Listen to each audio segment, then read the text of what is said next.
Gagawa na naman tayo ng Kuwaiti dessert na helba, mga langga. Magbati lang tayo ng 4 na pirasong itlog.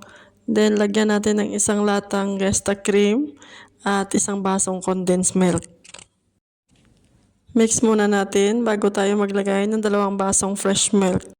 1 teaspoon rose water, konting saffron at konting cardamom powder. Mix lang natin ulit at ilipat natin ito sa Pyrex. Mag-sprinkle lang ako ng konting saffron sa taas at cardamom powder. Pagkatapos ay cover natin ng aluminum foil.